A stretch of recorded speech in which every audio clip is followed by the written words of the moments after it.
रातों रात जेसीबी से ढहा दी 3 दुकानें। खुद को दुकानों का मालिक बताकर 3 दुकानों पर रातों रात बुलडोजर चलवाकर ढहा दिया गया। दुकानदारों का हुआ लाखों का नुकसान। महिला दुकानदार ने कहा कि अब वह कैसे बच्चों का भरण पोषण करेगी। पीड़ित दुकानदारों का कहना है कि वह जिन व्यक्तियों को पिछले 20 सालों से किराया दे रहे हैं, उन व्यक्तियों ने कभी कोई नोटिस नहीं दिया और न ही दुकानों का सामान निकालने का कोई मौका दिया, जिससे वह अब पूरी तरीके से बर्बाद हो चुके हैं। बताया जा रहा है कि गोविंदनगर थाना क्षेत्र अंतर्गत मिलन तिराहे पर लक्ष्मी गुप्ता की चाय नाश्ते की दुकान थी। इसी के बराबर में मुकेश बंसल की जूते चप्पल की दुकान है और अशोक कुमार हार्डवेयर का कारोबार इस किराए की दुकान में करते हैं।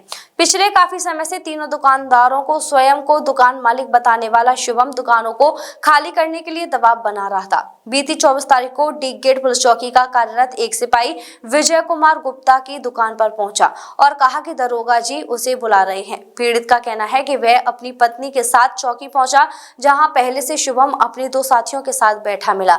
चौकी इंचार्ज अमित कुमार ने विजय और उसकी पत्नी लक्ष्मी को दुकान खाली करने को लेकर धमकाया। इस बीच आज सुबह 4 बजे जेसीबी से यह तीनों दुकानें ढहा दी गईं। मैं डी गेट का निवासी हूँ और ये हमारे रिश्तेदार की दुकान थी, उन्होंने किराए पर ले रखी थी। लगभग 18 साल पुरानी दुकान है और मकान मालिक ने धोखे से रात में पहले तो ताले तोड़वाए हैं 2-3 दुकानों के, सब में से माल लदवाया है, सबका माल चोरी किया है। टम्पू में सीसीटीवी फुटेज में सब कुछ रिकॉर्ड हो रहा है। माल लदवाने के बाद, दुकान खाली कराने के बाद उसने सब यहाँ पर बुलडोजर से तोड़वा दिए हैं दुकान, क्योंकि आपको प्रत्यक्ष रूप से दिख भी रही और बुलडोजर से तोड़ते हुए भी सीसीटीवी फुटेज में आ रहा है। ये पूरा डकैती 420 का केस बनता है। किसने करवाया है अगर बात करें? ये मालिक शिवम अग्रवाल। कौन है इसके मालिक है वो? शिवम अग्रवाल इसका मालिक है। तो कोई नोटिस दिया आपको कोर्ट वगैरह? कोई कोर्ट का नोटिस नहीं, कुछ नहीं, नहीं कोई नोटिस नहीं। क्या चाहते हैं आप? कितने लोगों का नुकसान हुआ है? हम ये चाहते हैं हमारा न्याय हो बस। कितने लोगों का नुकसान हुआ? कितना हुआ है? कुल 3 दुकानें टूटी है भैया, तीनों का ही नुकसान हुआ है। मेरा नाम लक्ष्मी है। मेरी दुकान कल दोपहर को बंद करके आए थे मेरे बेटे, और बंद करने के बाद में सारा सामान, पैसे, सब चीज इसमें बंद थी। अचानक आया था बिल्डोजर और मालिक ने, शिवम ने मेरी दुकान को तोड़वा दिया बिल्डोजर चलवा के। रात को मैं तो सो रही थी, सुबह मुझे पता पड़ा कि ऐसे तुम्हारी दुकान टूट गई है। मैं आई, मैं बड़ी परेशान सी होने लगी। देखा तो उसमें से सामान सारा दबा हुआ है, थोड़ा बहुत सामान उसने गायब भी कर दिया है। इसमें से पैसे वैसे कुछ नहीं है उसमें, और है नहीं फालतू के सामान, ड्राम वगैरह वैसे पड़े हुए हैं और सामान थोड़ा बहुत उसमें से गायब भी करवा दिया है। डकैती तरीका से ही काम किया है उसने। और हमारे बराबर में 2 दुकान और है, एक चप्पल वाले की है और एक दुकान और है। वो तीनों दुकानों पर बिल्डोजर चला दिया है। ना हमको कोई पता, ना हमको कोई खबर दी, ना हमारा कोई झगड़ा था उससे। अचानक में दुकान तोड़वाई है, अचानक में ही दुकान तोड़वा दी है उसने। कम से कम कहता तो सही कि भाई आप कुछ भी कहता हमसे कि फैसला कर दो या दुकान को खाली करो या कुछ तो कहता। कब से रह रहे हैं आप? हम इसको हमको 18 साल रहते पूरा पैसा भर रहे हैं हम, महीने के महीने पैसे दे देते हैं। हम तो पक्की रसीद है इसकी, लाइट की रसीद है और तुम्हारे साथ की देखो जी, इसको पैसे देते हैं, किराए की भी रसीद है। हमारा कोई ऐसे नोटिस दिया दुकान खाली करने? ना हमको नोटिस दिया, ना हमको बुलाया, ना हमको बताया।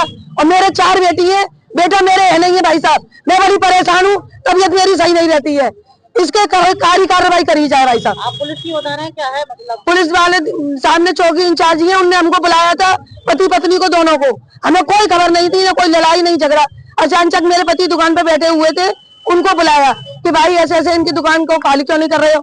तो हमारे पति को इन्हें 2-3 महीने पहले बुलाया था, तो कह रहे थे दुकान को खाली कर दो। जो हमारे पति ने कहा अब जैसे चाह भाई, मैं तैयार हूँ, मैं लड़ने वाला आदमी नहीं हूँ, मैं अकेला आदमी हूँ, मैं लड़ नहीं सकता हूँ किसी से।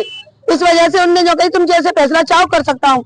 फिर भी इनने को धोखे से आके मेरे पति को, मुझको दोनों को पुलिस में बुलाया और बुला के कर रही धमकी दी थी और जो कह रहे थे 3 तारीख तक तुम चुप रहना, हम तुम्हारा फैसला करा देंगे। दरोगा जी ने हमसे कहा था कि 3 तारीख को तुम्हारा फैसला करा देंगे। हम चुप हो गए कि 3 तारीख तक कचहरी बंद है, इस वजह से हम चुपचाप बैठे रहे थे, हमने कुछ नहीं कहा। मगर इनने 3 तारीख का इंतजार भी नहीं किया, उससे पहले हमारी दुकान को देखो तोड़ दिया है। आपके सामने हमारी दुकान टूटी हुई मौजूद है। कोई नोटिस आया कोर्ट से आपके पास? ना हमारे पास नोटिस आया, ना हमारे पास किसी को इन्हें भेजा, कोई हमको अचानक इन्हें दुकान तोड़ी हमारी। Mathura neuro super speciality hospital emergency सेवा 24 घंटे उपलब्ध। अब आपको नहीं जाना पड़ेगा अपनी गंभीर बीमारियों के इलाज के लिए दिल्ली एनसीआर के महंगे अस्पतालों में, क्योंकि अब आपके मथुरा शहर में उपलब्ध मथुरा शहर के सबसे अनुभवी neuro surgeon doctor Praveen Kumar, doctor Rajat Arora. Mathura neuro super speciality hospital, Radhika Vihar, NH2 near Mandi Chauraha, Mathura.